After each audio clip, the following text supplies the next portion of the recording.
ವಿಶ್ವ ಹೋಮಿಯೋ ದಿನದ ಹಿನ್ನೆಲೆಯಲ್ಲಿ ಚಾಮರಾಜನಗರದಲ್ಲಿ ನಿನ್ನೆ ಉತ್ತಮ ಆರೋಗ್ಯ ಸಾಹಿತ್ಯದ ಪ್ರಭಾವ ಹಾಗೂ ವಿಶ್ವ ಹೋಮಿಯೋ ದಿನ ಕಾರ್ಯಕ್ರಮ ಹಮ್ಮಿಕೊಳ್ಳಲಾಗಿತ್ತು.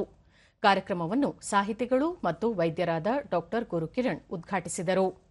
ಈ ವೇಳೆ ತಾಲೂಕು ಕನ್ನಡ ಸಾಹಿತ್ಯ ಪರಿಷತ್ನ ಅಧ್ಯಕ್ಷ ಸುರೇಶ್ ಎನ್, ಋಗ್ವೇದಿ, ಕೊಳ್ಳೇಗಾಲ ಜೆಎಸ್ಎಸ್ ಪದವಿ ಪೂರ್ವ ಕಾಲೇಜಿನ ಪ್ರಾಚಾರ್ಯ ಮಹದೇವಸ್ವಾಮಿ ಮತ್ತಿತರರು ಪಾಲ್ಗೊಂಡಿದ್ದರು.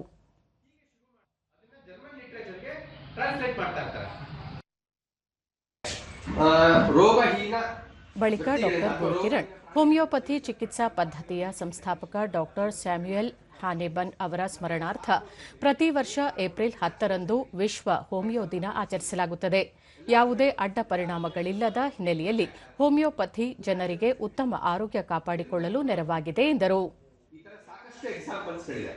ಮುಖ್ಯವಾಗಿ ನಾವು ಹೇಳಿದಂಗೆ ಇಷ್ಟು ಕಿಂಗ್ಡಮ್ಸ್ ಮೇಲೆ, ಇದನ್ನ ಕಿಂಗ್ಡಮ್ಸ್ ಅಂತ ಕರಿತೀವಿ, ಇಷ್ಟು ಕಿಂಗ್ಡಮ್ಸ್ ಮೇಲೆ ಹೋಮಿಯೋಪತಿ ಔಷಧಿಗಳು ಅವಲಂಬಿತವಾಗಿದೆ. ಇದರಿಂದ ತಯಾರಾಗಿದೆ.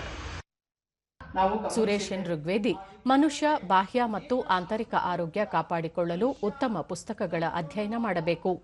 ಭಾರತದ ಚರಕ ಸಂಹಿತೆ, ಸುಶ್ರುತ ಸಂಹಿತೆ ಪ್ರಾಚೀನ ಭಾರತದ ಶ್ರೇಷ್ಠ ವೈದ್ಯಕೀಯ ಕೃತಿಗಳಾಗಿವೆ ಎಂದು ತಿಳಿಸಿದರು. ದೃಢತೆಯಿಂದ ಬದುಕಲಿಕ್ಕೆ, ತನ್ನ ಜೀವನದ ಕ್ಷಣವನ್ನ ಆರೋಗ್ಯದಾಯಕವಾಗಿ ಕಳೀಲಿಕ್ಕೆ ಈ ಸಾಹಿತ್ಯದ ಪ್ರಭಾವ ತುಂಬಾ ಮುಖ್ಯ. ಮಹದೇವಸ್ವಾಮಿ, ಪ್ರತಿಯೊಬ್ಬ ವ್ಯಕ್ತಿಯೂ ಉತ್ತಮ ಆರೋಗ್ಯ ಕಾಪಾಡಿಕೊಳ್ಳಬೇಕು. ಈ ನಿಟ್ಟಿನಲ್ಲಿ ಉತ್ತಮ ಸಾಹಿತ್ಯ ಅಧ್ಯಯನದಿಂದ ಮನಸ್ಸು ಹಗುರವಾಗಿ ರೋಗಮುಕ್ತವಾಗಲು ನೆರವಾಗುತ್ತದೆ ಎಂದು ಹೇಳಿದರು.